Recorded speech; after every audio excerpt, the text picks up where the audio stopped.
for flour once Christmas is past. I was gonna add another detail. And then it stays a flour until it's back. Wake up in the morning and run all You're not night. trying to guess. Okay. We did kind I of think we can. budge me yesterday. Ready? with Please. Changing electrical supply, so we've got to keep that in mind. I'd like to call the meeting to order, February 4th, Finance Committee. We are being both videoed and broadcast live. Thank you very much. May I get an approval of the agenda? So made. Second. All in favor? Aye. Thank you. I will now open the floor to public comment. Oop, no. Nobody. And I will close the floor to public comment. Thank you. Okay, no minutes to go over tonight, because Do you Terry. think, Madam Chairman, that we should leave, in public comment, we should let people who are watching on TV phone in? Very good that- idea. That would be an Joe, what's your additional number? twist. Like a Twitter I was thinking hotline with a using Denise board to in the speak. back where we can read people. Live people tweeting? Are writing. Yeah. Like in a service center, you see how many calls are waiting, how long they've been on hold. I used to run one of those, so that would work for Get the me. sophisticated pollers from Iowa to come in and help us. Okay. Moving right along to the county budget, please, Brian, before this goes somewhere we don't want to go. Let me see if I can help bring it back by talking about the county budget. Thank you, Brian. A lot of people tuning in now. We lost our one Sounds viewer. riveting. It is. Thank you. So we're here first to talk about the fiscal 21 county budget, which we presented to the county commissioners and they adopted on January 29th. So within the county, there are three agencies. There's the county administration, registry of deeds, which is broken up into administration and deeds excise. The revenue, or the county revenue sources come primarily from the town assessment, deeds excise revenues, recording fees, corrections deeds excise, which I'll discuss a little bit in more detail a little further in the presentation. The in any fund balances from either county or registry of deeds if we needed to supplement spending or things that are in excess of the projected revenues, which I can tell you we have not proposed doing this year. The fiscal 21 projected revenue for the county is made up of $170,201 from the town assessment. We're projecting deeds excise receipts of $478,125, broken up from county administration of $286,875 and registry of deeds of $191,250. Recording fees, the register is projected $171,500. And the corrections deeds excise of $250,000 for the total projected revenue of $1,069,826. The always fun part of the presentation. So there's a county funding requirement, which is also known as the maintenance of effort. And by law, the county must provide a certain amount of non-deeds excise tax or revenue to the registry. That amount increases annually by 2.5%. For fiscal 21, that funding requirement would require the funding of $337,615. That is made up of two things: the recording fees of $171,500, and then the town's assessment of $170,201. It's slightly above what the town actually has to pay, but is consistent with what we've been giving them the last 5 years. As I explained to the county commissioners last week, more than likely, based on the 2.5% increase next year, the 170 will actually have to be raised slightly, not a substantial amount, but we'll have to. We're within about $5,000 of the 170 right now.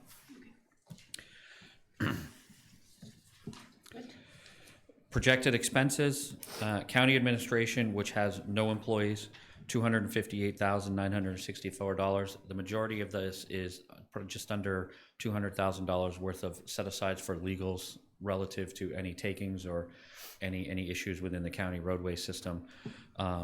That's basically where the majority of that funding is for. The Registry of Deeds has 3 full-time employees. They have administrative expenses, and then they have any special projects relative to they've done over the last couple of years upgrades mandated by the state to the computer system, and that's funded through either a state grant or can be funded through their fund balance if necessary. Public safety facility debt service of $250,000, which gives us total projected expenses of $995,475. Just a little note, because sometimes this gets confusing and we do get this question. The public safety facility debt service is, offsets the total debt service of the town for the building that we're in here. So the current debt service amortization has just under $900,000 in annual principal and interest payment. It was debt excluded by the town. So as everybody knows, a debt exclusion allows us to raise that outside of the levy limit. This $250,000 reduces the amount that we actually raise within on the tax rate recap and in the tax rate. So net of this, we raised about $650,000 in in real and personal property taxes relative to the debt for this building. So it will be going on. We're in the 10th year, and it goes all the way through the 20 years of the project. And what is it based on? To be honest with you, it happened before my time. It was a number based on when the state, I think, abolished the county sheriffs and did all that. And because we still provide space here, there was a contribution made, and it came out. They came out. It was done some time ago. It was done pretty much when we first started. I can certainly. It is actually a good question, and nobody's ever asked me before, so I probably would like to go back, and I'll work on getting you that answer. Please don't. Okay. Well, But it's static at 250. it's static at 250. Yeah. And that's just because at some time in the past, there was some sort of support of the county that occurred in this building. Yeah. So it's actually for the support of the county in this building. Where is the sheriff paid out of? Is the He's sheriff paid. not- He's a state. They're he's paid not by. county. They're not county. They were assumed. All of those counties, I think, with the exception of one across the Commonwealth, was actually assumed by the state. So. When they found out the counties had money. So the last page, we do a comparison. As you can see, we actually have reduced expenses a little, or they're slightly up, mainly attributable to increases in health insurance, a small increase in retirement, and any annual increases for the staff. Perfect, thank you. You're welcome. Any questions for Brian? In which case, I suggest we go to Article 21. Appropriation County Assessment. Any discussion on that from anyone? I would say before we have to write the actual motion, because that's a raise and appropriate out of the town budget. Okay. You would vote to adopt this budget, and then Yes. we would provide you the motion for Article 21, which would say raise and appropriate $170,000 because the money is paid from the general fund. Okay, So what you would vote on in the actual warrant is the authorization to raise the money from the general fund to pay the county. okay, because it says to authorize the expenditure of these funds for county purposes in the warrant right now, Oh, okay. for $170,000. Yeah, okay, you're right. 201. My apologies, yes. So you can So first we approve the budget. Yes. And then after approving the budget, we can approve, approve that, yes. Yeah. And that's fine. okay. So I'll make a motion to approve the budget. Any further discussion? All in favor? Aye. Anyone opposed? Nope. Okay, thank you. And now Article 21. Make a motion to approve Article 21. Second. Any further discussion on this? I'm just wondering whether, are you sure that, do we have to wait till you actually put the town's motion in now? Yeah, because I think that you need the motion because we have to raise and appropriate the money, so. It's not here.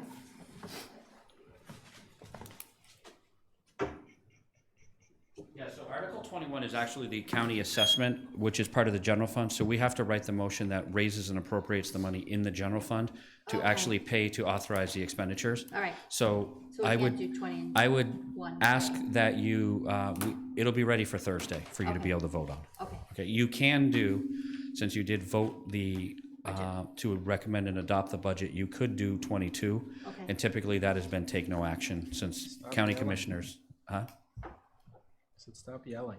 There's a lot of reverb on that microphone. I don't know what's going on. we've got them excited because we're voting it out of sequence, Right. yes.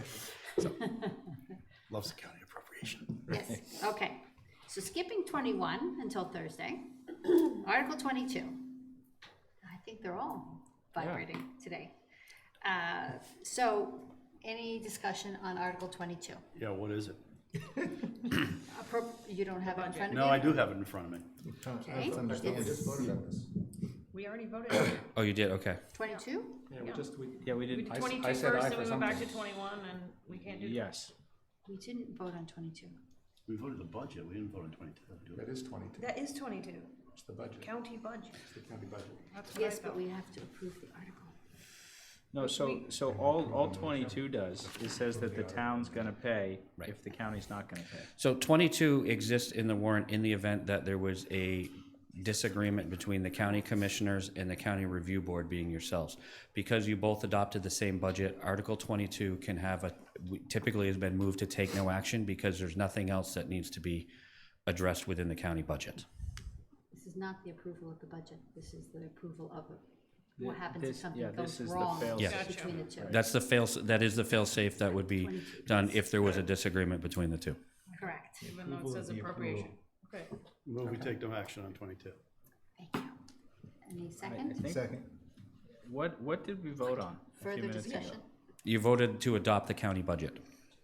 We were voting as the county, Yeah, as the county, Finance, yes, acting as the county review board. County advisory board executive. So you voted to adopt the budget recommended of 995,000. Okay. And then so- Article- So it's not one of these articles? No. So I think, Article 21 we will need give to you the call- motion. we need to adjourn and yeah, well, no, within this meeting, we can call to order a meeting of the county review board. County review, what do we call it? That's I know, do we need to call a meeting within the meeting? No, historically, we haven't. It's been put in the agenda as acting as the county review board is the way it's been done. We did check beforehand. No. Okay. Okay. So we have a motion to take no action on the floor? Chris made the motion. Seconded it. Any further discussion On 22. on 22? All in favor? Aye. Any opposed? Thank you. Okay, motion to take no action. Thank you. Now on to Our Island Home, please. Brian? I don't know if Ireland Home is going to be easier or. Brian, I'm sorry, one quick question before you do. Yeah. Where was the article for the override for Our Island Home? It's There not. isn't one. It won't be. It's actually will be part of the motion for the actual enterprise fund budget itself. Okay, If you remember. so it's it- not a separate motion by No, itself? so Okay, within the article for enterprise funds, we put them all together. yep, And then the way that this will be done is that we would authorize raise 3.7 million in user charges.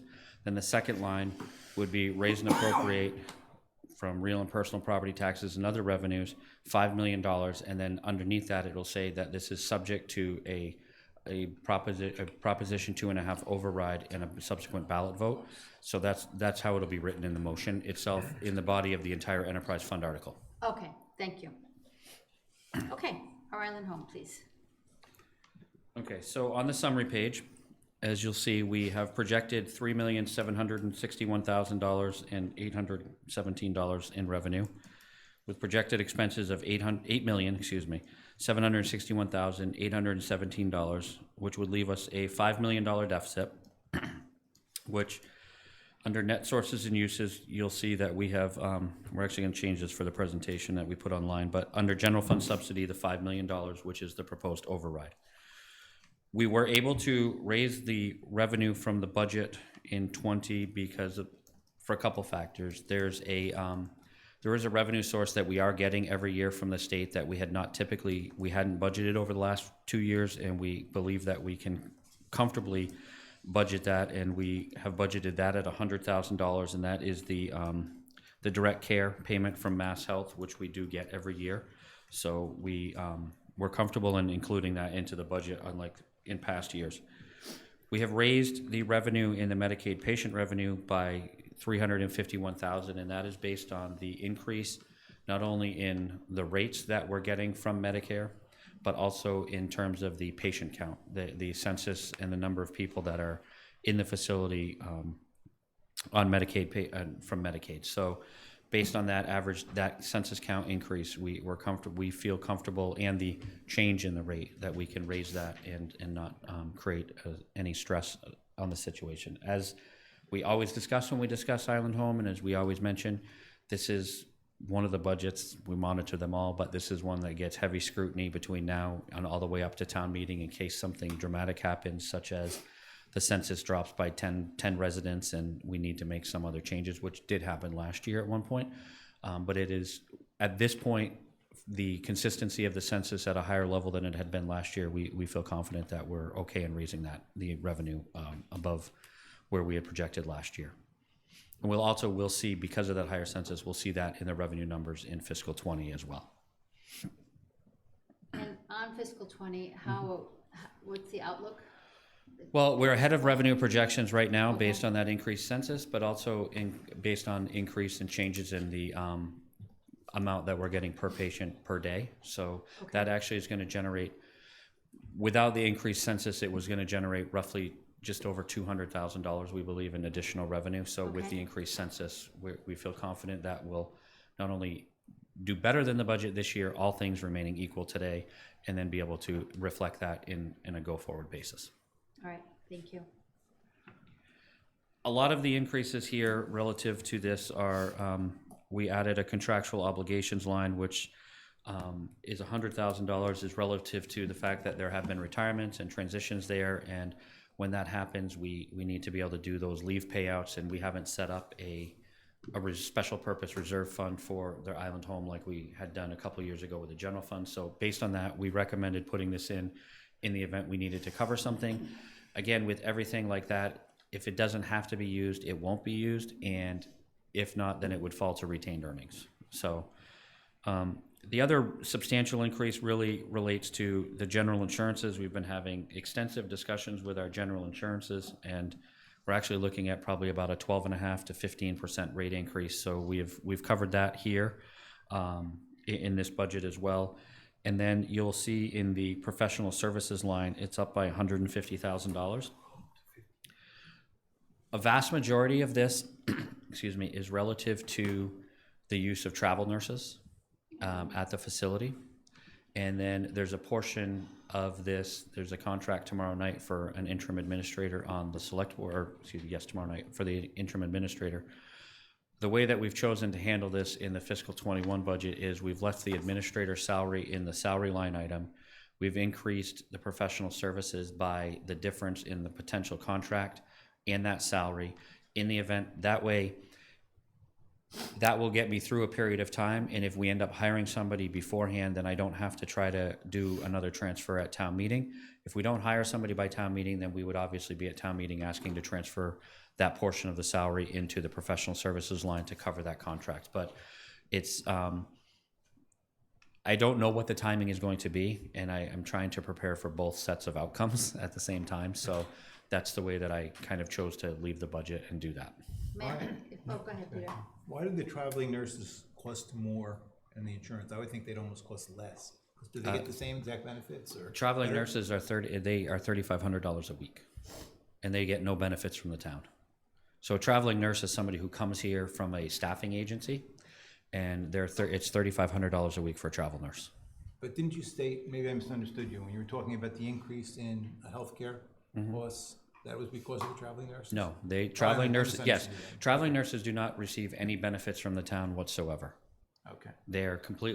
We have a contract with multiple actual staffing agencies, but we utilize one primarily, and we pay a flat fee for them, and they have their own arrangement with the traveling nurse, the staffing company. So what was the prime reason that the health insurance went up so much?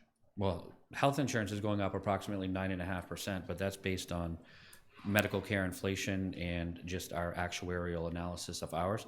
Property insurance is going up $42,000 based on a projected 15% increase, which is a result of the catastrophic losses that the insurance companies have faced in the Bahamas and everywhere else. Even though we have not had many claims, they still need to ensure that they have the proper reserve levels to cover them. You will see one of the things that we did do here, and I have to remember which page it's on, so bear with me for 1 minute. We did completely defund one line within the budget because the majority of the work, and I think it was the staffing,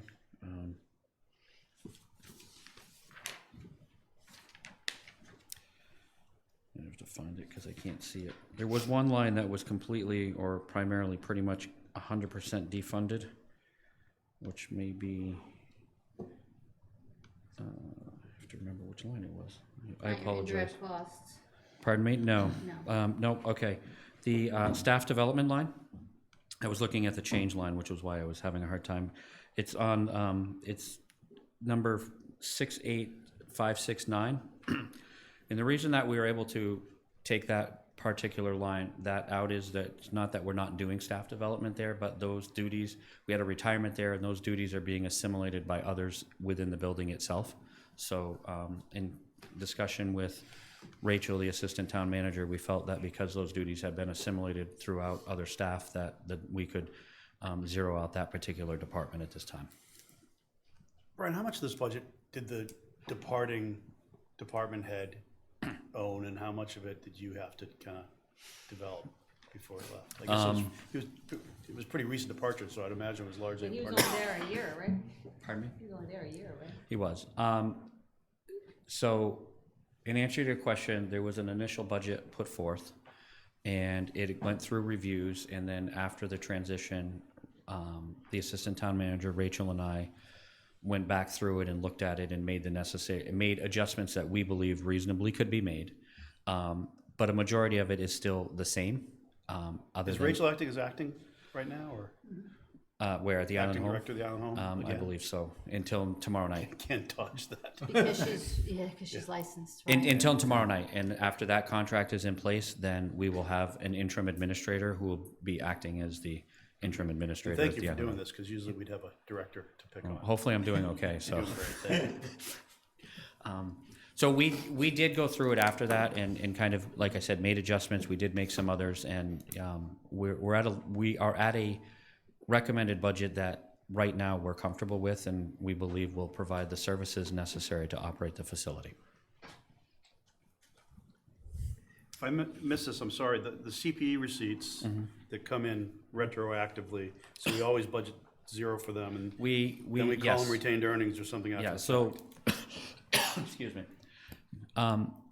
We've had many discussions with the state about this, and they have, the Department of Revenue, the Division of Local Services is who we interact with quite frequently about these types of issues. Even though we have a history of collecting it or receiving it, they have taken the opinion that because it's not guaranteed and it's up to the subject of the will of the legislature to appropriate the funds on an annual basis, that it's not a revenue source that I can confidently budget. And if I can't confidently budget it, they're not going to allow me to do it because they don't want to intentionally create a problem. So it does effectively, for the most part, create a substantial amount of the retained earnings that are generated on an annual basis due to that fact. And when do you get visibility about the comfort level that it's, as a practical matter, going to show up? Well, I personally have a comfort level, but I can't convince them No, I that understand. it's going to. I don't mean changing the accounting. I mean, Okay, when do so we submitted the report. We got our certified public expenditure report was approved by the Commonwealth, and typically in late April, between the end of March to beginning of May is sometime during the legislative cycle that it would be approved and we would get it. So we actually know before entering the fiscal year. We know before entering that, and when we do our estimate of retained earnings, it's put on the line to calculate, so. Thank you. We have had extensive discussions trying to convince them, and I certainly understand their position and would not want to do something that would negatively impact our ability to move forward, so I respect where they're coming from. It's all fine as long as we can just explain it when people start throwing numbers around that the Island Home absolutely. loses this or doesn't. You know, if that, it's hard to explain. We run into this in healthcare all the time, but Yes. it's going to be important to kind of hold people honest to that. Yes, agreed. I don't know if this is a characteristic you know, but the facility has what, licensed now for 40 beds? 45 beds. 45. I thought that the actual licensing had been reduced from 42. So We had not filled, first of all, we haven't, since I've been here, we haven't filled 45 beds. But there was a time when, as we were working through, probably Rachel could answer it even better than I can, but I think there was a time when there was some staffing that we were working through, so we didn't fill, we had 5 beds that we weren't, we never actually reduced our license. So we're still licensed for 45. The license for 45. Yes. But the place isn't full, there are less than 40 There's the patients. census right now, I think, is either 37 or 38 residents. That's kind of high, isn't it? It's higher than it has been in the past few years, yes, that is correct. And in terms of the structure of the contracts with the various unions that these various workers work for, if for some reason, if the census in the facility goes down by 10 patients, do our costs go down proportionally, or are a lot of these folks on the job regardless? I guess I'm trying to get a sense of how much is fixed cost and how much varies depending on. Well, I think that there would be a potential for a reduction in cost, but I don't know that it would be substantial just based on the number of either RNs that you need on the floor for each shift, or CNAs that you need, or LPNs that we need. We don't, just because we have a reduction in residents doesn't mean that we have a dramatic reduction in the amount of staff that we have, or that we need to have there to properly staff it based on the guidelines. But, so, question about that. So that means we're staffed for 45 people all the time? We're No, not staffed for no. 40. I don't believe we're currently staffed for 45 people. We're, I think, staffed for close to 40 people. Okay. And so if we got a substantial increase above 37 or 38, then I would suspect that the administrator would be knocking on my door asking how we fix the problem of needing to add even more staff. But we've never actually been, in the 6 years that I've been here, we've never been close to 45 that I can recall. No, but I remember what Joe's saying, which is that at a certain point, we only were taking so many people because we only had the staff to support that many beds. But I thought one of the reasons we had the contract services piece was so that we were able to flex up and down depending on the census. The contract with the nurse, the traveling nurse, is partially more related to the ability to staff to have the requisite number of nurses.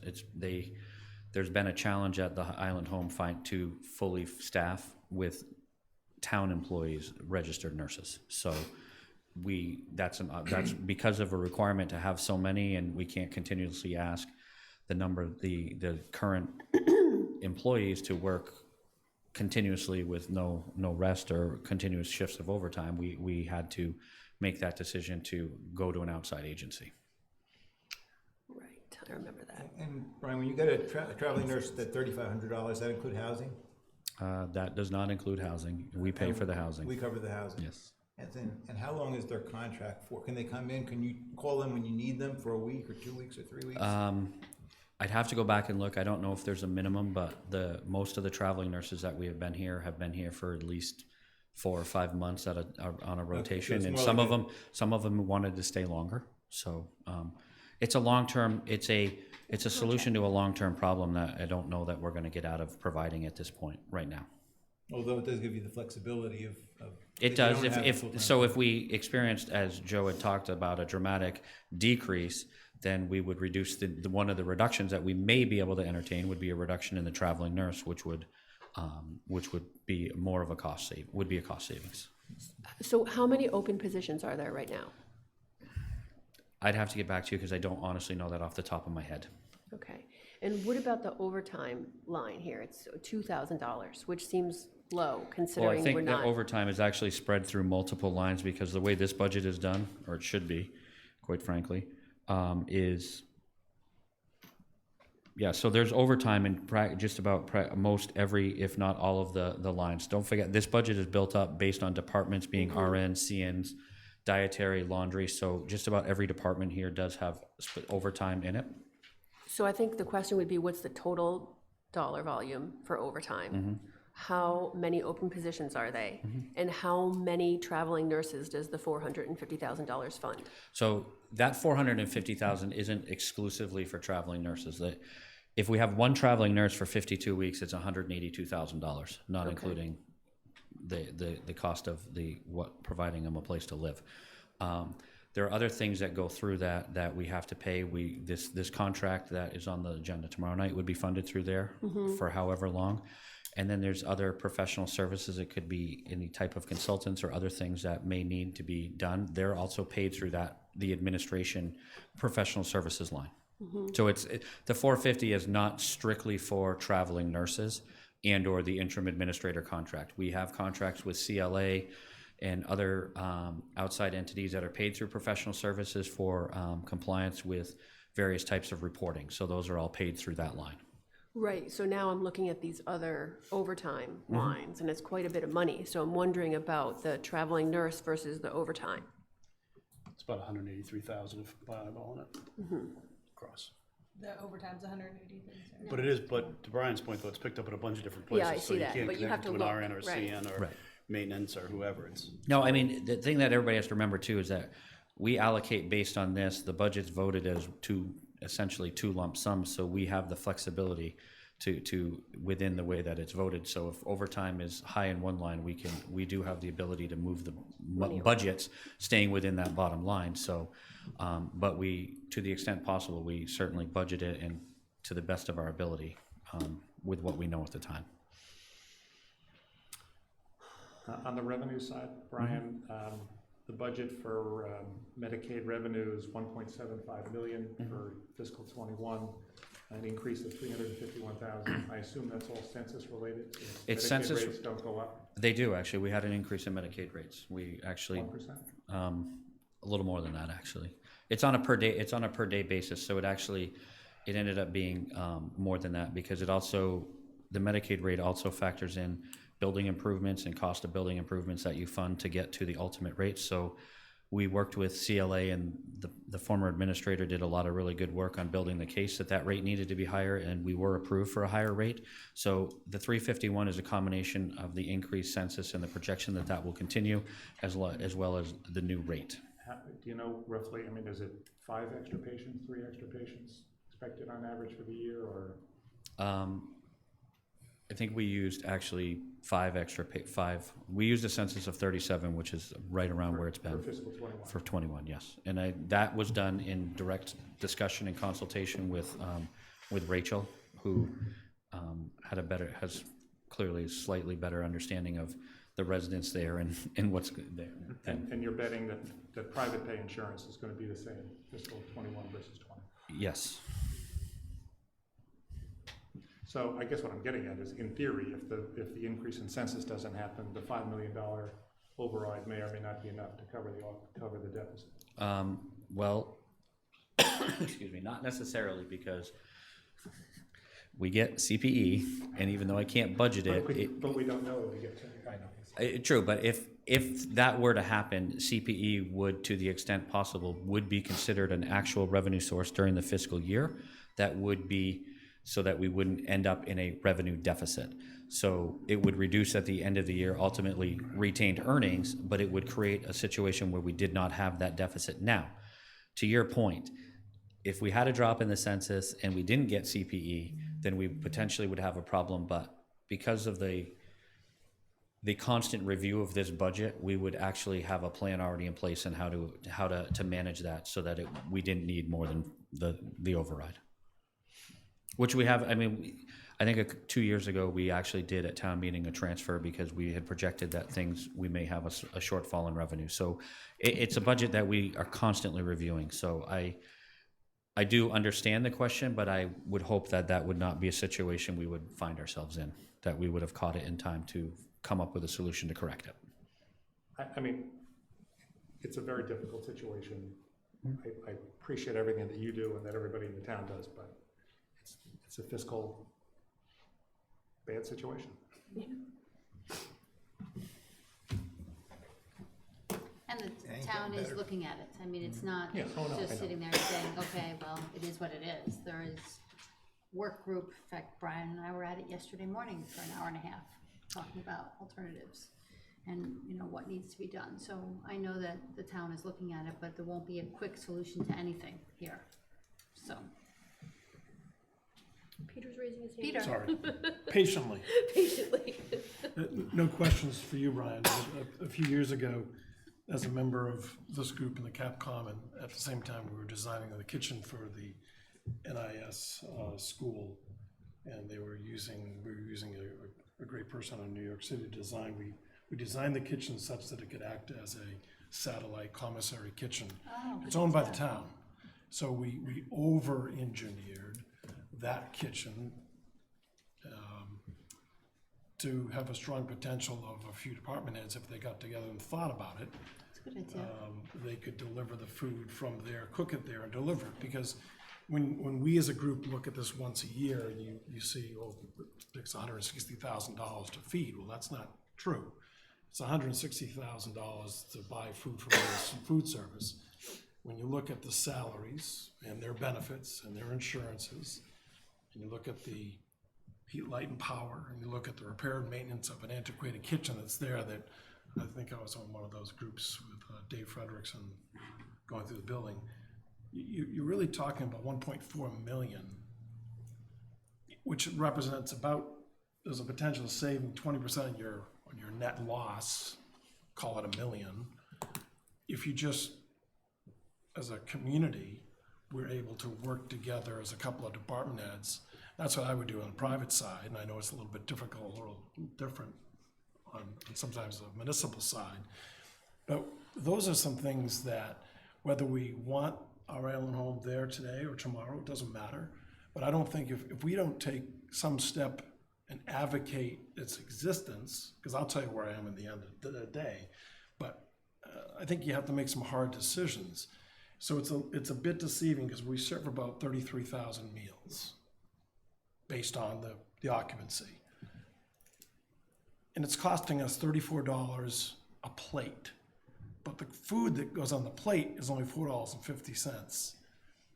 I'm in the business to make money. I would not make money by doing that, because we're not charging, in theory, we're not charging for the food. Right. So you look at it, you look at your gross expense happens to be somewhat your net expense at the end of the day. And I look at that as prime real estate within a building that's dilapidated, so the just of my little soapbox is, you sometimes are gonna make hard decisions to make things work before you throw your hands up. And I'm not even going the capital route, because that's a different story. So that's my only thought, based on an operation that I know a bit about running a food operation. So it's hard to see when we're not taking advantage of things that we own and staff that we have, and we can always expense one town employee to another area or share that. And, you look at overtime, and overtime sometimes is a great thing, because you don't have to buy a full-time equivalent. Right. So you got to think outside of departments sometimes. And I have, for example, one out of the employees we have, I have one employee who works 6 departments. And we just go, charge them off to those departments. Sometimes that gives that person a lot more money, but it saves you in the long run. I will say that, if memory serves me right, I think we did look at it a little, we did to an extent look at it. I would say that as we move through this ongoing process, which I think I've been involved with since the day I walked through the door. More than me, for sure. I don't think that anything is necessarily off the table in terms of discussions, and I know you and I had a discussion about this possibility, and I think there were various reasons why it may not have been able to be done instantaneously, and I don't recall what they were, but municipalities, I mean, with union contracts and things, it's a little bit more, I'm not saying it's not possible, but there are a couple extra steps and boxes that you have to check off as you move through some of this. I'll take it back in the work groups, and we can certainly, it should be something that we raise as a discussion point and explore whether. You have a good opportunity, and I apologize for cutting you off, you have a great opportunity from a management standpoint, because you're bringing in a new superintendent, and you're bringing in a new administrator. Sure. And I love new people, because they can bring some great thought to the table, so it's a perfect time. And I think it's certainly, there's been discussions about, is it possible to outsource even other areas within the facility? And I certainly, as we move through the process, I think it's things that we can explore, and if they're not able to be done, then we can document why they're not and why we need to continue doing them the way we're doing them.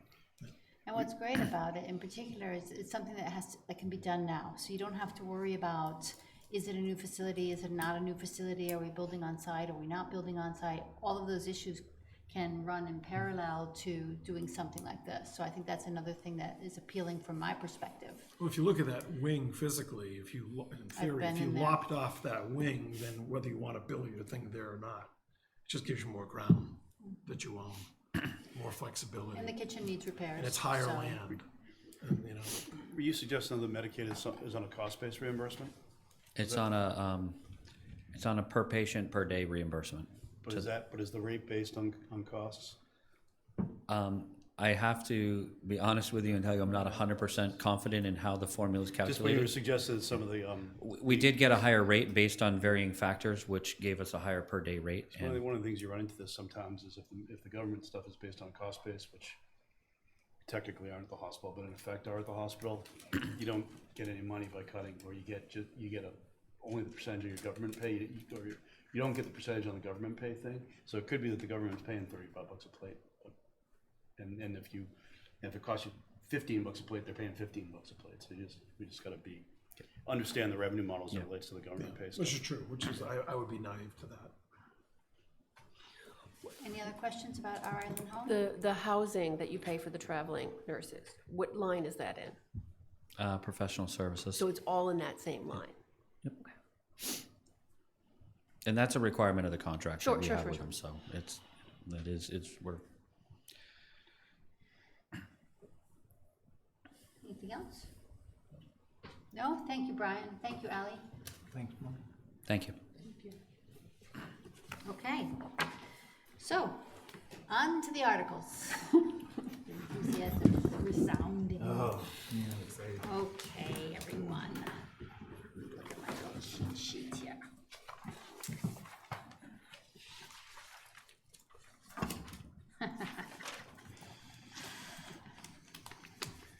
Article 48. I'm doing these in order of where they are in the articles. Zoning bylaw amendment, swimming pool, residential. Back to swimming pool. Back to swimming pools. Stephen has a report for us. Maybe. Jill is recused, so we now have a member of the public again. Excellent.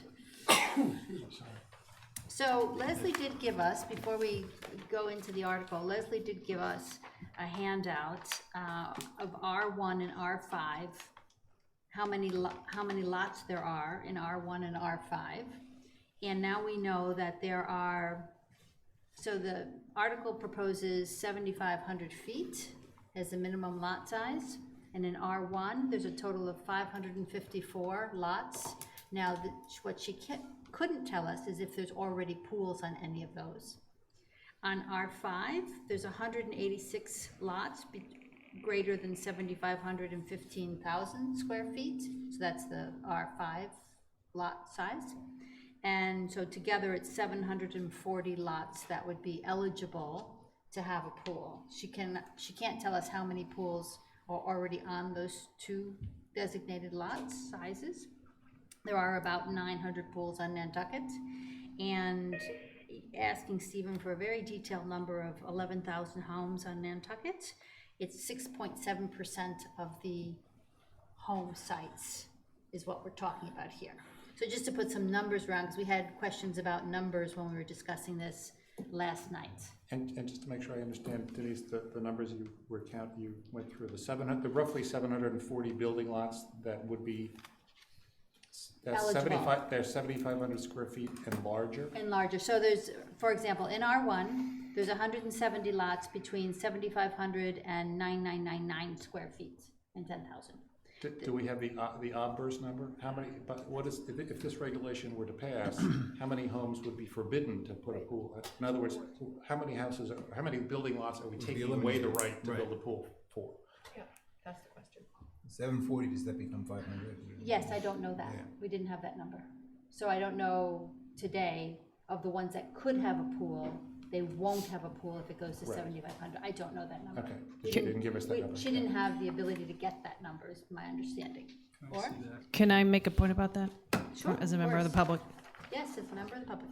Don't forget, people do subdivide lots in those areas. I mean, I'm not saying you should, but you can. So it could affect more lots going forward. If someone were to subdivide a 10,000 square foot lot, then but you've if it's created two subdi- properties Right. and taken away their building rights and also devalued their property. You know, you need to remember that in ROH, even though the pools are banned, and that's fine, the houses that have the pools are worth a heck of a lot more than the houses that aren't. So I just wanted to make that point. Maybe.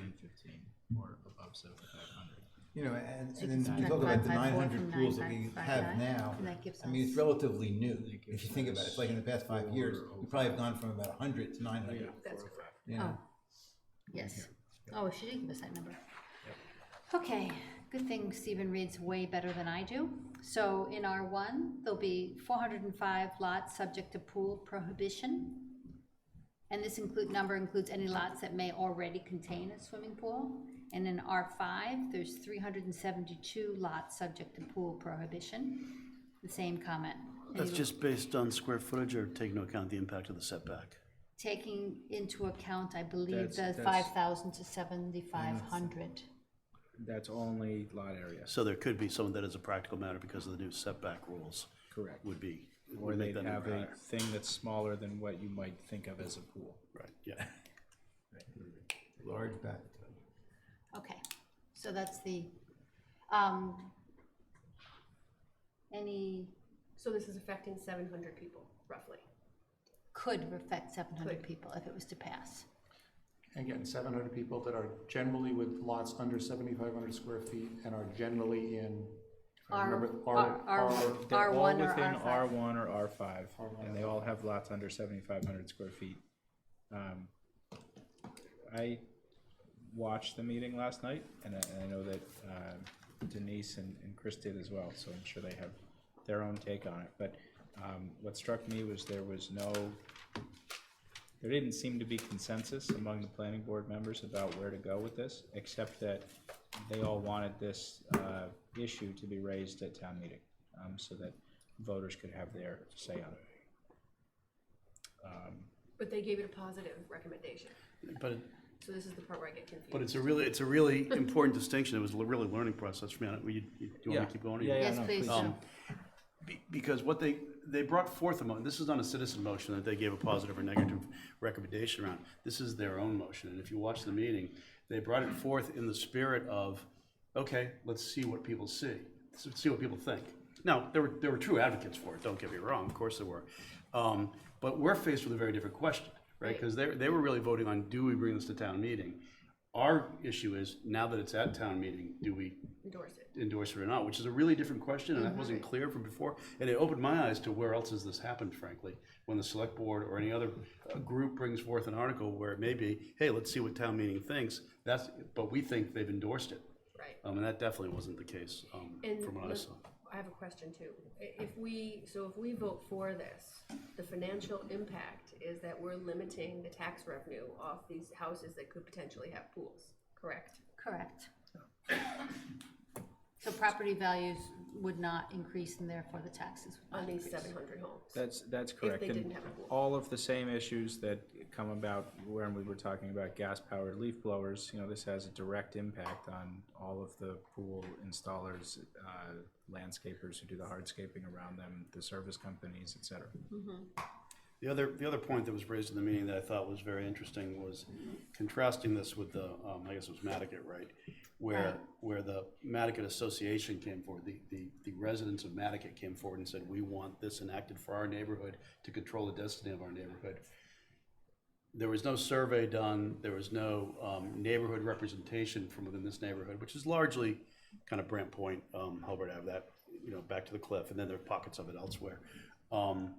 And so this is more being imposed on that group than coming from that group. And I thought it was an interesting distinction, which was Yeah, brought that up was a couple very times. interesting distinction. I thought so too. Right. So in the context that we applied yesterday to every article that came before us, where is the public outcry? What's the need, that this addresses? There was no demonstrated need, at least in the discussion, and there were, it was a pretty lengthy discussion. It was at least 20 minutes. It was at least 20 minutes. But there is no documented record of people in these areas saying, we need to have this change. This is, hurting my quality of life. Right, or water table issues or any other. There, Judith Wagner, the chair of the planning board, she did raise the issue of forest fires in Australia, and we ought to be considerate of what we're doing to our own water table going forward in case we need water for other natural reasons. So there Sounds like a lot there of was a bit, systems available. So this has been brought forward by the planning board being responsive and or supportive or respectful of the opinions of a couple of the planning board members who are personally anti-pool. Yes. and Nat Lowell made the point, if I'm correctly assessing what he said, which was folks were trying to do something in respect of density and development, and therefore might be a start to it. I didn't completely understand his point, how a pool affects density. Well, I thought he actually had the only cognitive point I understood as to why you would do this, which was he was saying if people could subdivide now and have a pool on each. Right, And if you have to kind of believe that pool is table stakes to selling a property at its highest value. If you can subdivide and have a pool on each, whereas if you couldn't subdivide, you might retain the ability to have the pool on one, might make it better overall value than having two, of which neither might be able to have a pool Right. if they were under the 7,500 feet. So you can get there in okay, terms so of that's what, logic. okay. Does the pool count as ground cover? No.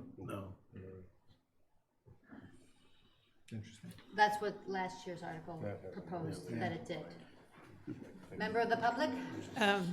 Jill Veith, I live in Surfside. The issue about density, when you said that just, triggered to me, density is, and this is, I think, where the rub is, where I personally disagree with the members of the planning board on this. Density, that can be buildings and people. Right. And so you get a bigger building and you get more bedrooms, then you get more people. So I think that I've never understood why putting a pool in is density, but, I difference think of what he opinion. said was development. It was like, we hear that there's public outcry to stop development. This is us doing a little bit of something to stop Okay, development. so I misunderstood development for density. I don't think he said density. Okay, It was like, we keep hearing that the planning board is paving everything. So here we are as the planning board saying, we're gonna do something to stop some form of development. okay. And let's see how people think about it. And I think what he said was, if we can't do this, we can't do anything. Yeah, he did kind of say that. So we said there was about 470 houses that would be affected? It's 405 plus 372, so So 800. 777. And out of that 800, what do we think is the percent that have pools? I don't How long know, is a but piece of maybe it's. string? Yeah, So it's not gonna be 10%. Nobody knows. Nobody But- knows what. So we're probably talking about, 30 houses. I mean, it's probably. Maybe. If the purpose of this article is to see what the town, Thanks. I think it's a take no action kind of situation. I think we just go do a Punch's pilot and say, that's fine, sorry, didn't mean to. Last year, when we had the ground cover pool article, Right. I remember there being discussion about, let's find out what people think and then bring it back, because that's what happened in ROH. ROH, they surveyed all the homeowners, and they found out that overwhelmingly, homeowners in ROH didn't want pools. So then the bylaw was proposed, and it was unanimously adopted. This isn't that. No homework was done to demonstrate that there is support for this from the property owners.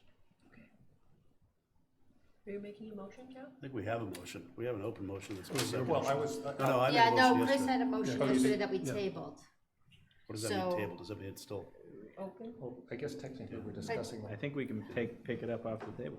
I think we can pick it up off the table, because you had to take no action, I believe. No. No, you had to take, you had, No, what no. did you have? I had it to not support the planning And board. I seconded that. Okay. Okay, sorry, I got it mixed up. So motion not to adopt is basically what you had in my brain. Do you Well, have- it's their motion and we're supporting or not supporting? Yes, that's true. Or is it or do we get to step in and make the motion? No, we would, yeah, I'd have to look it up unless Brian leaps in here with an answer, but I would say FinCom does not It support. is zoning, so they are making the motion. Yes. So they make Sometimes the they motion. comment on things that aren't Yes, zoning. because but they- normally you're not jumping for me? Okay, all right. This one time you can sit down, Brian. So FinCom does not support the planning That is would my be, motion, would be Madam your Chair. motion, okay? Anyone seconding? I seconded. Seconded, yes, sorry. Okay, is there further discussion on this? Let me just ask, what did we, can I ask during? the- Yes, Sure. yes. Last year's vote, where the finance committee supported the planning board motion on the ground cover issue, But their motion was to not adopt in that case. Right, right. Yeah. So, okay, never, that's fine. I would just, I'm actually comfortable with the motion, but the question is, do we really want to oppose the planning board?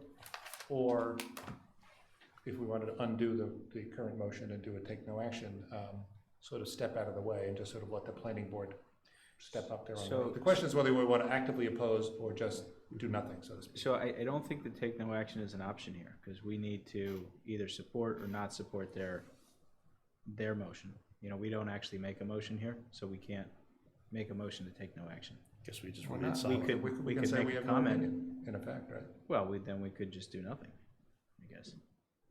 Now, having said that, if We can just say we're present. It'd be possible to, I'm sorry. Go ahead. no, I just would think it'd be possible to do pretty much what Joe says, you know, but I don't think we're opposing the planning board. I mean, if you watch the thing, I think the planning board is saying, we're gonna bring this to town meeting. Yeah. And then we, as those people who are supposed to consider everything from town meeting, are opposing the article. So I think, and that was the real light bulb for me in watching the meeting.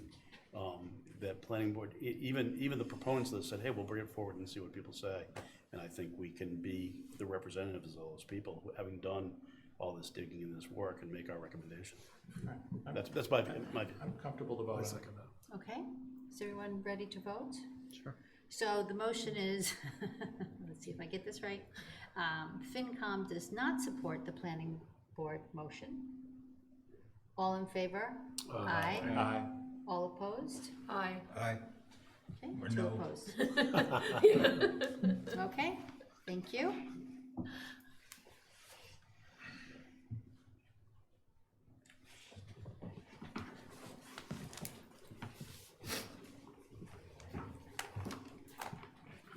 Okay. All right, moving on to 58. Are we still waiting for HDC information on the height of buildings or further information, Stephen? Because that was something we discussed. to go for that. Yeah, I suppose the question is for you all, because I told you that I would write something, and I will. I didn't have time to prepare it for today. So we can wait? Yeah. Moving on. Let's have Chris become a member of the public. Please, Chris, we're on 66. See, look at this. This is how we generate public participation. We just get them to leave FinCom. 66. So Chris, you gave us an update the other day. If you could just kind of reiterate that for us for our discussion from, You want me, I'll read it if you want me to. I did write it down.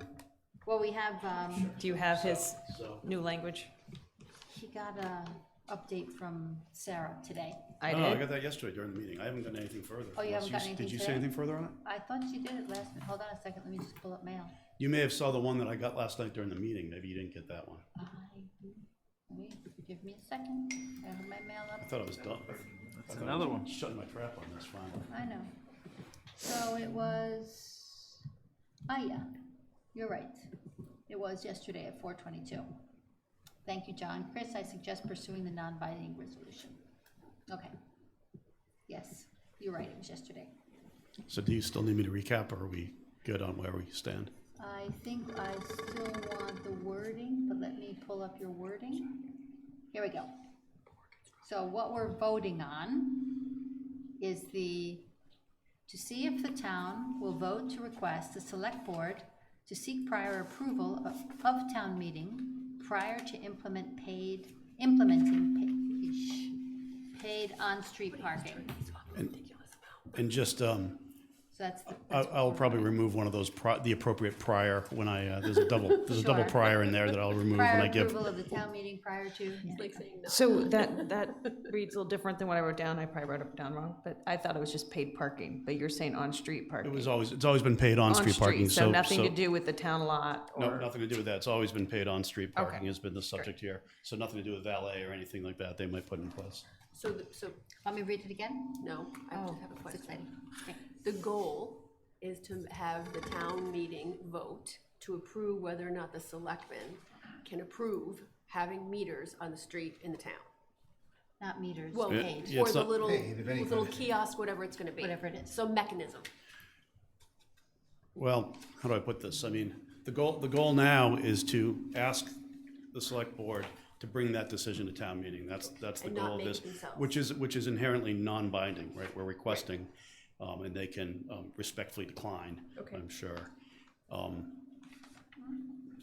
But you're hoping to affect that opinion with public opinion. We'll see what people say. Okay. I also wonder whether, in terms of the original article, whether we can vote on an anticipated amendment on, on the town meeting floor at this point. I think we have to vote on what's in the warrant. And sort of look at it. Can't we I think what, We can actually make this amendment yeah, in our. we in can our make that part of our motion. We- Our motion is I this. Motion to adopt, provided the motion reads as, the Yes. article reads as. That was the point of getting Sarah to rule that it was within scope at So this that we point. can- Yes, We can make our, whatever our decision is contingent on it being different this. wording or Yes. an amendment on town meeting floor. Yes, If town council says that the town meeting does not have the authority to require that a parking regulation be enacted by the select board, That's why I'm changing it, right? So as it reads now, I was asking that town meeting, or select board was required to come to town meeting for a vote. Because that's the way I was told to do it originally. Then town council, after it was in, said, no, you can't take away the select board's right to create a regulation, so you can't do that. That's why I'm now looking to amend it to make it non-binding by saying town meeting, that requests that the select board bring it to town meeting before approving. So that's what we've been going through. got it. Worst case scenario from my perspective was leave it in place, have people vote against it because it's been ruled non-enforceable, and have that be taken as a mandate for paid parking, right? So it's critical for me that the issue, even if it be non-binding, be a fair airing of the issues around paid parking. okay, thank you. So, Joanna, I'm sorry? No, I was just gonna say, I would move to accept the article as Chris has suggested it be written. Okay, I'll second it. all in favor? Aye. Any opposed? Nay? Okay. Oh, I'm sorry, we should have had discussion before I did a vote. Joe, did you want to? No. No? Okay, just, okay. Tell I'm not gonna change any minds. All right. Chris, you're back to you're back. I know, me too. We actually. So it's motion to adopt with the new wording, basically. Wait. Sorry, folks, but I have to write this down or I'm never gonna know. Okay. Number 72, Wait, can I just ask why we didn't do 63, 64? I thought we did because 64. we are waiting for The plus planning office. board to Okay. give us some input. So I've only tagged the ones that we are not waiting for any future information, as I have it in my notes, unless we think we have all the information. Yeah, do we need planning to weigh in on 63? I think it's like, No, probably not. I thought we'd already voted on. Quick. 63? I don't know, we did 64, but we did not. Yeah, no, You I did think I made the 63? motion. yeah. January 30th. I have that we did 64, so I was surprised that I didn't have it that we did 63. Should we redo it just to I also be? not to adopt on January 30th. Okay. Thank you. We did 63. My notes are terrible. I was gonna say, Good thing you're here, Joe. Have to go back to the minutes if not. yeah, we did 63 and 64. Yeah, 64 was take no action, 63 was not Victory to lap. adopt. Okay. I don't know why I don't have it. Just means I can't do two things at once. All right, so our count has gone up by 1. Okay. So, on to 72. and why aren't we, sorry, why aren't we doing 69? We're waiting for something. We're waiting for Oh, Brand they're to come gonna back amend with it. new Sorry. wording. Yeah, yeah, yeah. We keep hearing that. Okay, 72. 72.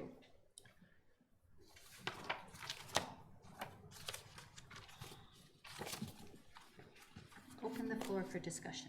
So what this is, well, as Libby explained to us yesterday, but as a reminder, this is basically cleaning up the single-use plastics that was voted on in 2018 and as you can see, for example, under item B, 6-pack can and bottle flexible yolks, it should be all flexible can and bottle yolks.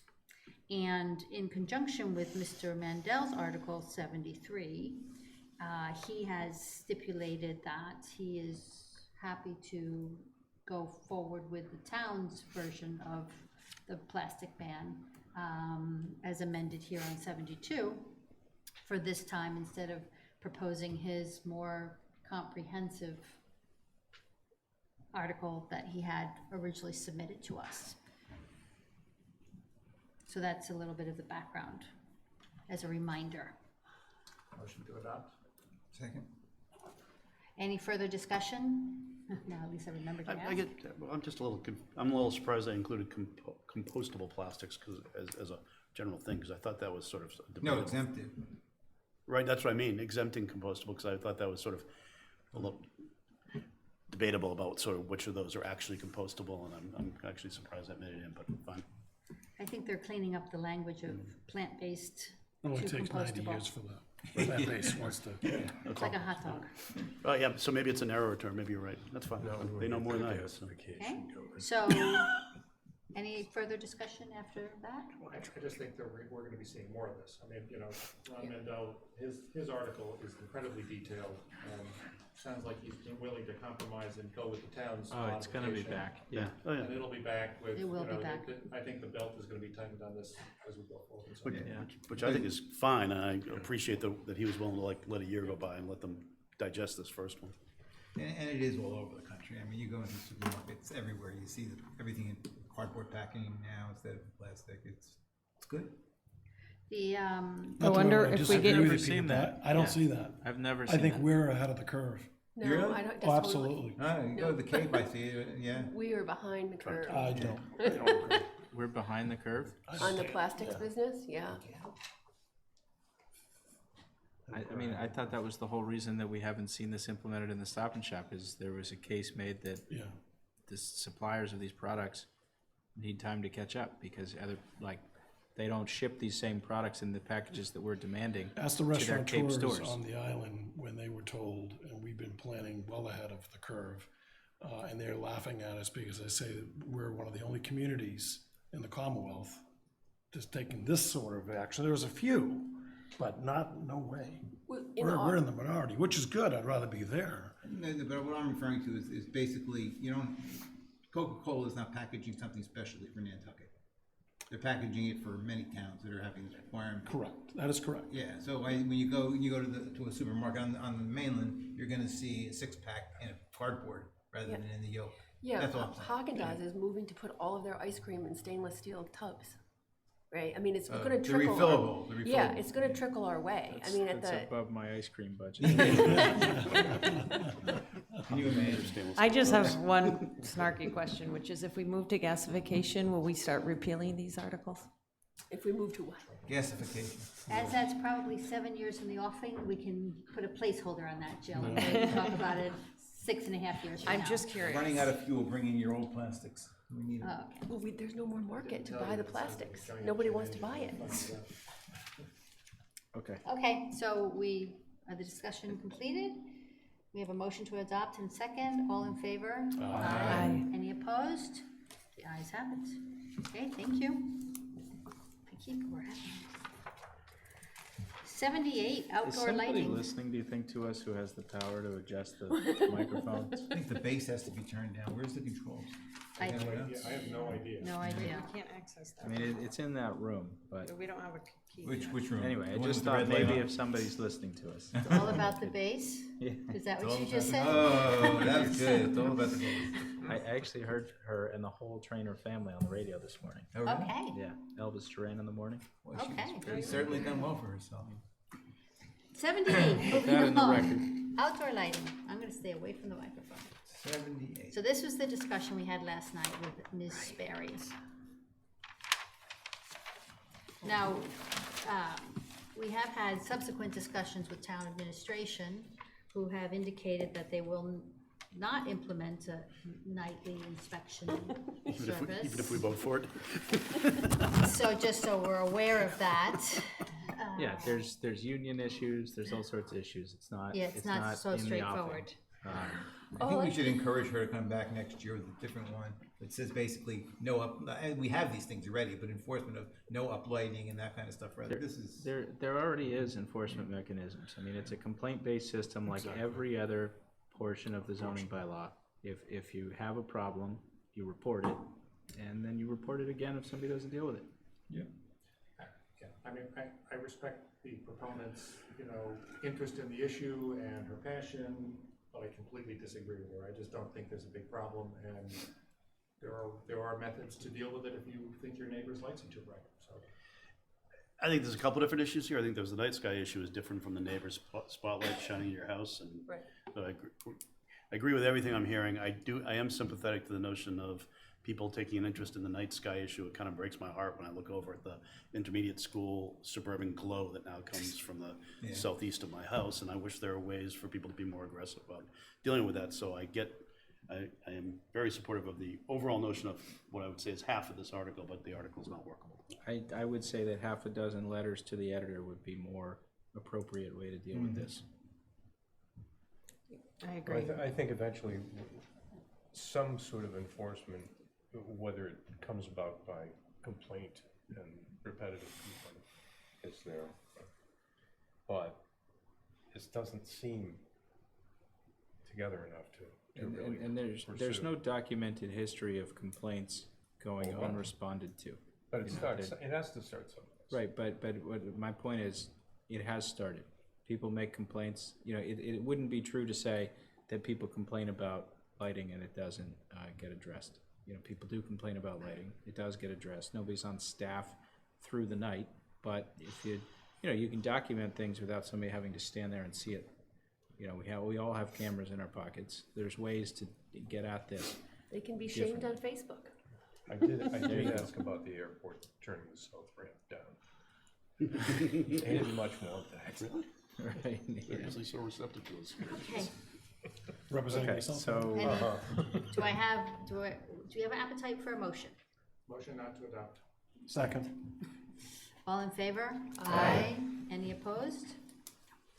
Thank you.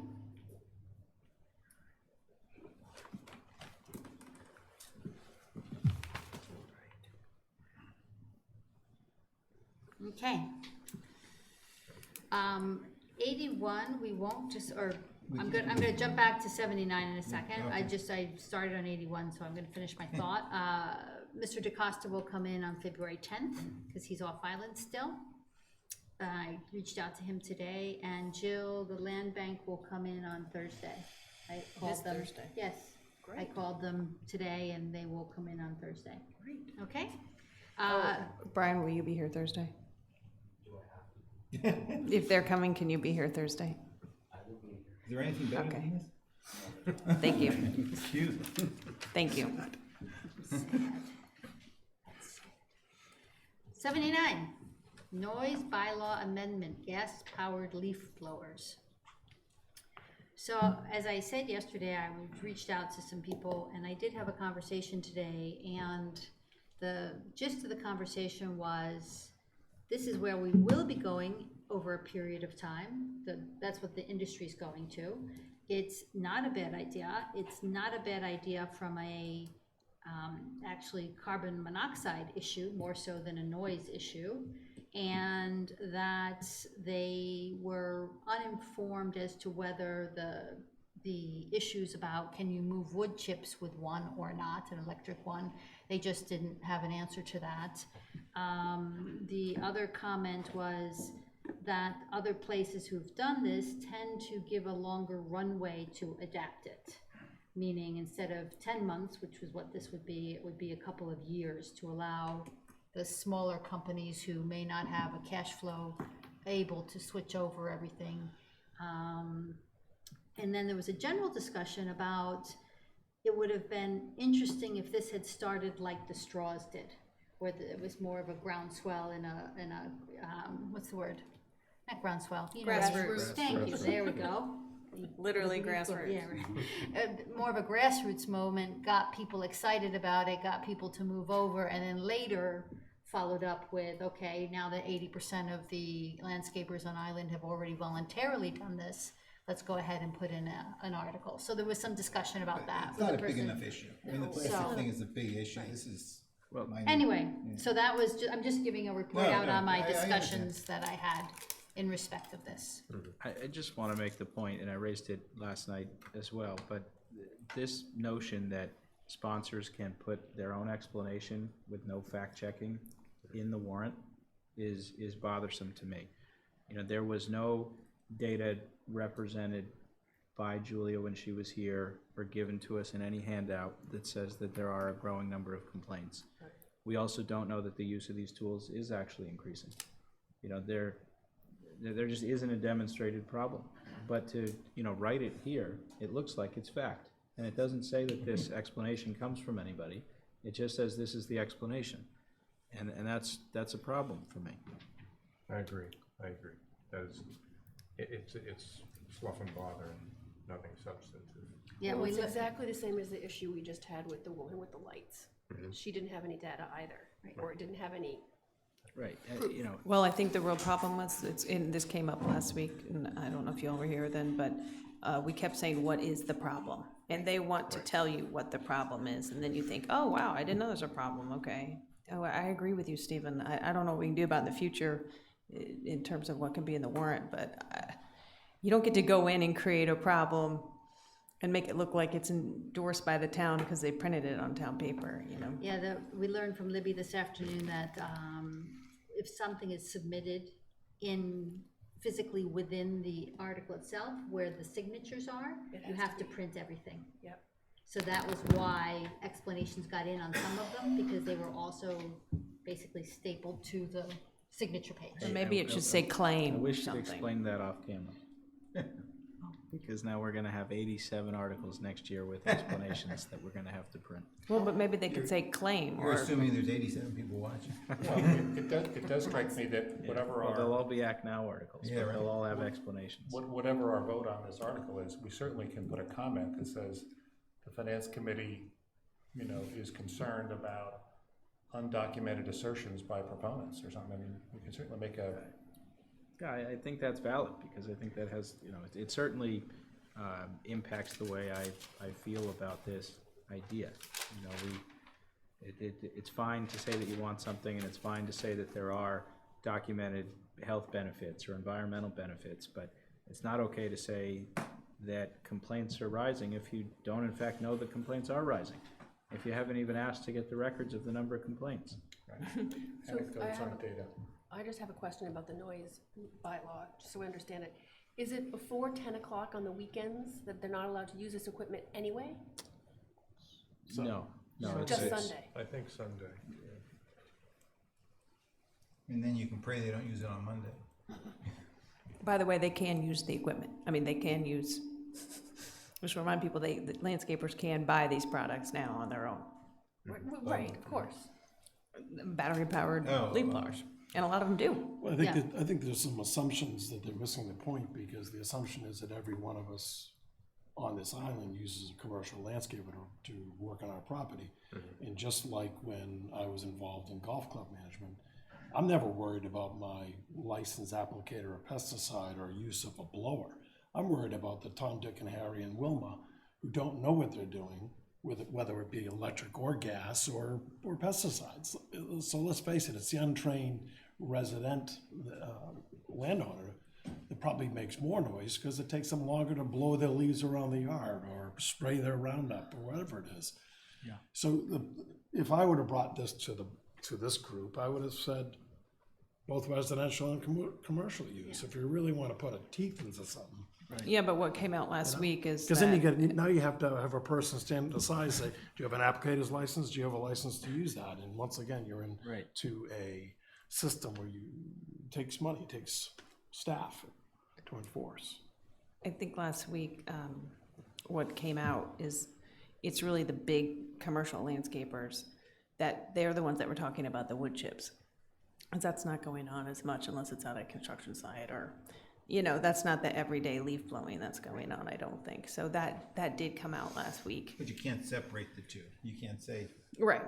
I can rent a chipper and grind up all my trees, You can, but actually. I don't because I created a microclimate. Okay, great. if this was something that said, I agree, it was a 10-year plan that all outdoor equipment had to become electric and within the next 10 years, that would make much more sense, but this is silly. I do my own landscaping. And Nice. I have Nice, you'll come to my house next. 10% electric and So then, 90% yeah, it's gas. commercial then. 10%? 10% electric. Taking any new clients? No, I do my yard, and I don't want my kids doing it either. It's my cocktail. Okay. Further, that's abused my okay, plants. just before we start outsourcing it to Peter's children who aren't capable, I thought we would move along. No, they're incapable. That's more what I like- said, who aren't capable. Oh, thank you. Yes, I pointed that out.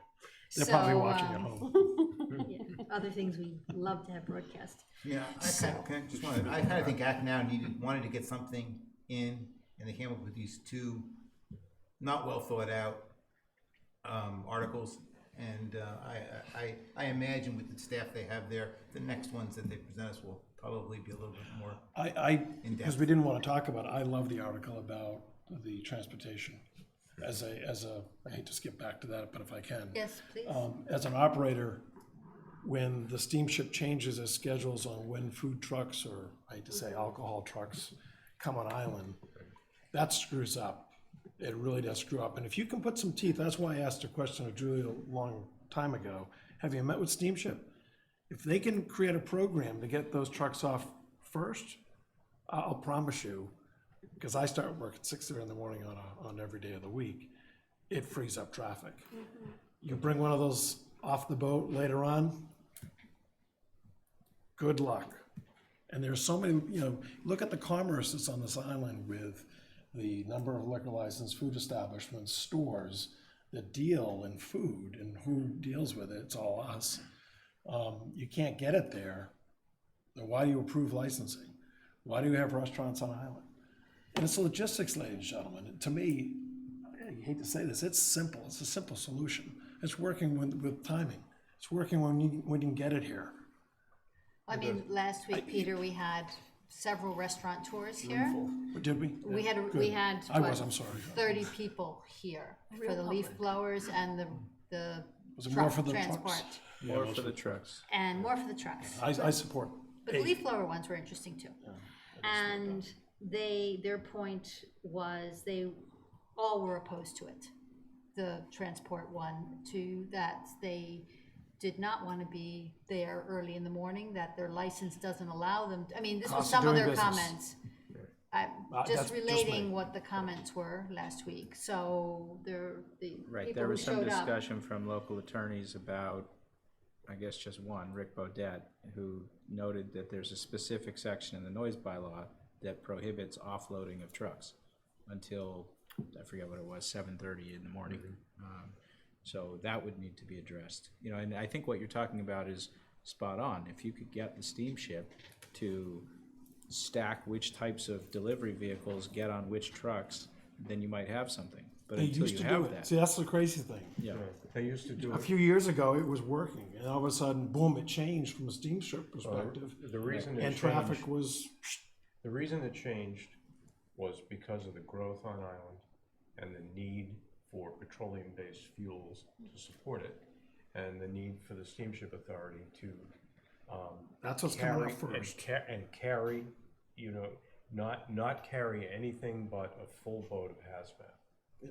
And then, in order to, I've been thinking about this, and I've not spoken with Nat about it, even though I could. Should.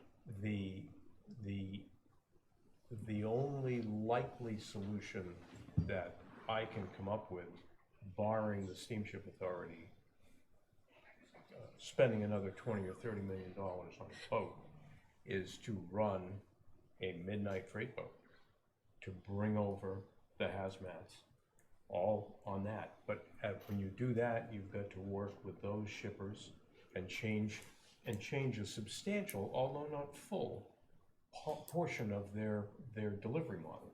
So it's doable, but we're at a place where the steamship authority is jammed. And it's wishful thinking to say if we could just put these boats, these trucks on this boat, it would be great. It would be, it would be slick in town for traffic. And more expensive for the consumer. Well, Julia and Grant did say they're going to meet with the steamship. They hadn't But met with that's a them good yet. idea.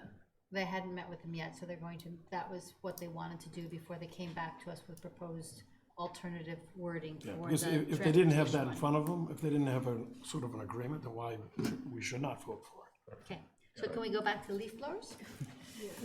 Can I make a, Please. okay, so I would like to pretend that this article didn't come from Act Now, right? Let's Okay. just push that aside.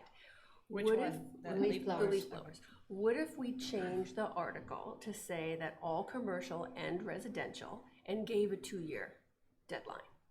Because I think this is a good idea, and I think the industry's headed in this direction. I don't think it's gonna get, we've been through this route on this committee before. I don't think this is gonna get policed. We're not gonna hire someone to go around and make sure they're not using gasoline-powered leaf blowers. And if we give there a long runway similar to what we did for the plastics, this is a good idea. Okay, No, I don't like to make rules to be broken. And No, I don't either. But and we I do think this, we do it all the time. Why? That is no not a reason good to keep reason it to up. do I something. know, but I think it's a way that you change, this is, I think, how you change culture. We can't hire people to police every single thing. I mean, the plastic stuff is a really good example of that.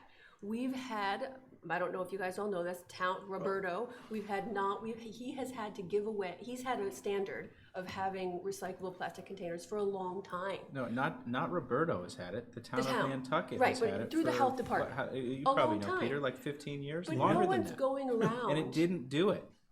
We passed a bylaw long before any of us were, thinking about serving on boards and committees like this one, and it didn't take effect. It didn't work. I don't know if I think that's true. Well, it is true, because that's why we had to have Bruce Mandel come and tell us, we need to put teeth in the bylaw. And yes, he expanded it, but it was also shining a light on the fact that all the takeout food containers that were plastic all the way through the 2000s were not supposed to be that way. Well, that's not exactly accurate. What happened was that, first of all, there weren't really recyclable or compostable products that were easily available during that time. At a certain point, like 5 years ago, there became the PET plastics, which were, and they tried to make a transition. Get back to the article, please. Yes, I'm just making a Yeah, suggestion. I just want to point out, I'm sorry you weren't here last week because it was a very intense discussion that everybody, there were a lot of people here and a lot of excellent comments from the landscape community about it. And because I see your point, and I considered that sounded like a nice thing to do. My mom lives in the ROH, and I sit in her backyard, and it's very noisy. I get it. I mean, I really do.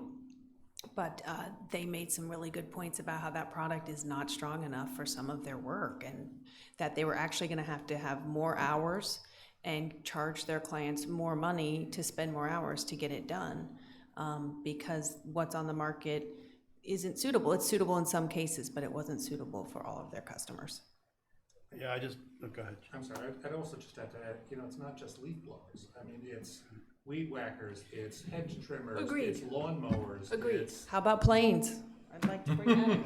well, Only you know, electric planes. I just, again, Broaden I it. just look at this Okay. as sort of a nice to do, not a need to do. I It guess is I would the also, future, if though, I may. there's no question about that. Whenever I hear that a lot of the reasons to do this are that it's in the best interest of the people who are in the market to do it, then I say, okay, let the market do it and the appropriate time and pace that. And if it's really about saving landscapers' backs and making their customers happy, they'll figure it out and they'll do it. We don't need a bylaw.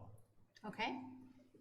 Any further discussion? I know we just tried to quell that discussion about the planes, but I think that's a relevant example also. In the 90s, there was a big thing about airplane noise. And now we have the noise abatement guidelines where we, suggest, we don't require commercial airliners to fly around the island. And that's how you get something done. You go talk to the people in the industry and you tell them why it's better and how you're going to make the lives of their customers and their neighbors more enjoyable. That's how you do it. This proponent, this sponsor, hasn't called even a third of the list of identified contractors in the area. So we don't know if more than 50% like it or 2/3 like it or anything. We've heard that of the handful that she's called, forget how many it was, so forgive me when I she's wrote it watching this, down. it could be 25, I don't know. And there was, I think, 1 or 2 who didn't like it, but that's More than not that. a representative sampling. And we didn't see any names or anything either. I It mean, also did not, she didn't talk to the big landscapers that have, like Bartlett's tree removal. I mean, that's just a whole other world of landscape that, you know, we're not, Yeah, I wasn't thinking about Bartlett. exactly, well, I wasn't either. That's why I'm encouraging you to go back and watch it, because it was enlightening, and we got a letter from, what's his name? Ken Panasek, Yeah, and he's got a big commercial firm too, and he just said it's not, that technology's not right, strong he enough he for all. goes in and clears whole lots, and, you know, he needs that because they're big chips of wood, that he doesn't think the battery, I mean, batteries can get pretty big. I'm sure there's something available that can move just about anything with a battery, but it doesn't mean that it's available at the same prices that, you know, that. Did you ever hear Sorry, the sound that a commercial leaf vacuum makes? It does a better job than a blower too, because it relieves you from picking up your pile that you just made with a blower. So I'll just switch to that. Now, that's where I think, because Joe, you I'm hit on I'm the not gonna subject. take that to a You level. really, like- you really gotta go, and if you wanna attack an issue, a noise issue for residential/commercial lawn care tools, you attack them all. So she spoke You to don't just 20, pick one. they spoke to 25 landscapers and 18 said that they agreed with it. So 7 said no. Okay. So I did write it down. It's the ways you can say it. You can say to the lands, you know, let's not, I Anyway, think we I'm talked about just, it I'm enough. just, okay, I Who's gonna just- make a motion? Somebody asked, Make a motion Do to I- reject the article. so that would be motion not to adopt, is what Right. you're No, motion suggesting. not to adopt. Second, Yeah, further discussion on that? I think we've had that. Okay, just checking. All in favor? Aye. Aye. All opposed? Okay.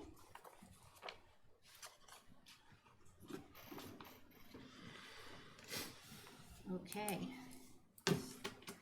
5:30, but it feels like 8. I don't care what anybody says. Yeah, Pardon? we're doing well. We're rolling, yeah, well, okay. 92. This one should be an easy one. Easier. This is the home rule petition merger of Nantucket Water Commission and Syosconset Water Commission. To adopt. Second, Further discussion? shouldn't be. All in favor? Aye. Thank you. Any opposed? Okay. I'm making better notes this time, so you'll have to bear with me. You can't read my reading later. 94, which is home rule petition, town charter, select board amendment, airport capital projects. And as Libby described this yesterday, and I'm sure Brian can reinforce, it was because of timing issues with FAA funding, so that way the select board can authorize projects and not lose out on the ability to have FAA reimbursements for capital projects. well done. Very complicated. And you got it. So, any discussion? Motion to adopt? Second. Any further discussion on the motion? All in favor? Aye. Any opposed? Thank you. Are we waiting on something for 93, or did you have a question? We for are, Tom? we're waiting for real estate. Just, Denise, I'm just wondering, do you think we need to comment on that airport capital? My concern is it's the kind of thing where you get someone who says, what sort of fast run is the town pulling on us now, you know, switching this to the select boards? I think, Joe, what we talked to, actually, Stephen and I spoke to Libby today about which we should comment on and which we shouldn't, because I wasn't sure how many we should really write a comment for. Some of them, I think, beg a comment, and some of them maybe not. So we can add this to the ones that potentially do need a comment, because you know, why did we rule how we ruled, rather than on the floor on the day, hoping, you know, we stand up and say the right thing every time. So I think we can consider it. I'll make a note. I like that one because it seems to get at one of the criticisms that I've heard of the town meeting system, is that it's not facile enough for the airport. Exactly. The things they need. And It's if this, helpful. if this mitigates some of that and preserves the value of town meeting, great. Absolutely. Sounds like you'll be making the Because comment that's, I on the mean, at floor of the Capcom, town right, meeting, he's Chris. talking about that all the time, Okay. and it's frustrating. 96. Home rule petition amending the town charter relative to the audit committee. Brian, I understand you have a comment about this? Well, I think that, I don't, maybe Libby mentioned it, but we'd ask that you wait because we're still internally discussing the motion that would be put with that, so. Okay. And we haven't finished preparing that, so For you, Brian, we will wait. I appreciate that, thank you. Yes, thank you. Brian, you are on it. 98, long-term lease authorization for solar facilities. So if you remember yesterday, Liberty mentioned that in order to be able to have vendors that would be interested in this, it would have to be longer than 5 years, which is the current limit. So hence the asking to extend it to 20 years to make it interesting for solar vendors to even bid on our projects. So, any comments? Was 5 placed there as a deterrent? Sorry, no, it's just a general, Brian can answer this. 5 is statutory, it's statutorily, 20, and That's the minimum. in 20 years requires a town meeting, anything above 5 actually requires town meeting approval. I will note that we have undertaken a solar procurement that will potentially would not be able to move forward without, the procurement will be resting on the outcome of the article to do the water company, well, portion at the water company, portion here from the RFP that we put out, and then there's a grant from the state that we got relative to the sewer department for solar there, excuse me, the state for the sewer, that to put solar there. So this article would allow us to finalize and move forward with the contract awards ultimately for those projects. And for those, can I ask, for those projects, it would be providing electricity, not just for the town at that site in their, It would, a couple of them would be, the one at the sewer would be town-owned. Okay, that would ultimately be used primarily more than likely for that plant. The other 2 awards that have gone out would be for power purchase agreements relative to the production of the photovoltaics. thank you. Any further questions? I think this is I think it's long. Overdue? No. Those No, are I very think it's different a things. long- I think it's a long time to commit to this when the technology for all this stuff changes so quickly. And I think that you're gonna see a rapid change in how energy is generated and how we buy it, and it's coming. And 20 years is a long time to commit to this stuff. But what are we committing to? We're committing to the Leasing area. land Yeah, for 20 years. Well, we're committing to authorize the select board. Yeah. To go up to 20 years, they don't have to do the article- 20 years. The article itself isn't committing to anything. The procurement is separate. It's just committing to it's giving the town the flexibility to award an agreement up to 20 years. You have to remember, even with the rapidly, and I do agree that technology is changing, but the viability for these projects rests on the fact that they need long-term agreements to make them viable or make because in the third power, in the power purchase agreements, we actually are not making the investment, the entity is making it. So they need the longer term agreements to actually make these investments. I get that part So- of it. And you have to assume they're gonna upgrade their facility as time goes on. They're not gonna leave, 20 years from now, we're not gonna have the exact same stuff we had when they first started. Right, but I guess the point is that I think that I'm not sure that I mean, the term of the lease, right, 20 years, I think is material because I get Brian's point. But I think in between now and 5 years, we may be looking at solar in a whole different way. And we've already committed to a whole bunch of solar projects because we gave a lease for 20 years. so do another one. So just to let everybody know, all we're awarding in this procurement that we did is 3 potential sites. There is still a substantial amount within the town infrastructure that was put off and not awarded. So that would address the potential concern that you have with regard to the change, because there's other town infrastructure that we potentially could put solar on, but we chose to focus on 3 sites in particular right now. I mean, there's discussions potentially about various buildings that the airport is owned. There's talk about potential school property and other municipal buildings. So the procurement that we did that would kind of tie into this request for the 20 years was multiple facilities across the entire infrastructure of the town. And it included at least 9 departments that I can think of in the review of the proposals. So ultimately we settled on 3 because we determined that it wasn't feasible to try to undertake 20 solar projects all at once. So to that end, as technology changes, we still have infrastructure that we could utilize for solar and take advantage of those potentials. So this is really, the 20 years would allow it for regardless of what procurements we do, but these three are the only ones that we're even considering right now.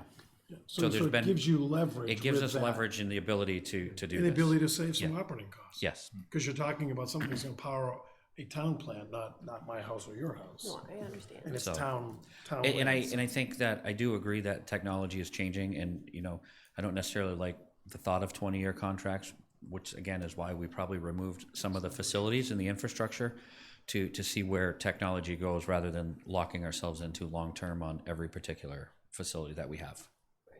What are the 3 locations? Well, the sewer plant has a state grant to do it there. The 3 locations are then a carport on the backside of this facility that we're currently in the parking lot, where employees park in here. And then the water company, the land that they own was available to, within certain parameters, to be used, subject to the approval of the Water Commission. It's not a guarantee. We have to present the contract and present all of the information to them. That's subject to them.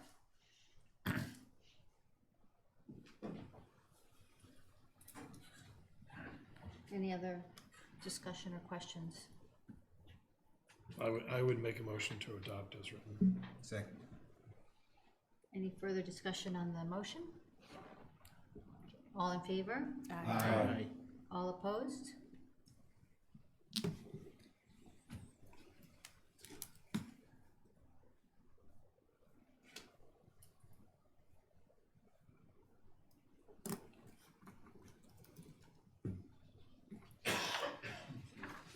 Okay. I think the only other ones we can do today, Brian, can we do the appropriation insurance reimbursement account, stabilization fund, and free cash, or do we need numbers to go in that? Okay, then we can't do those. I would say this, the last one, which is what, the free cash appropriation? I Yep. would say that, given the fact that we would probably allocate free cash for the most part through any of the other warrant articles, and that's a catch-all in the event of something unforeseen, that you could move to take no action on that article, because every use of free cash that we recommended is tied within another article, so I think that would be okay. Okay. Meaning that there will be no extra free cash. Well, I didn't say that there won't be any extra free cash. What I said was that any appropriations or recommended uses are being dealt with in various articles. If there's any extra free cash, we will use it. We would not appropriate it, so. But we'll make sure there's none. So based on what Brian just said, is there further questions or discussion? Is that a take no action then? That's what he suggested. Yeah. Do I, 117? number 117, do I have a motion? Motion to take no action? Second. All in favor? Aye. Okay. We're done 17 minutes early. If we get a motion to adjourn. So moved. Bring in the martinis. So we don't All in have favor? very, Aye. we don't have very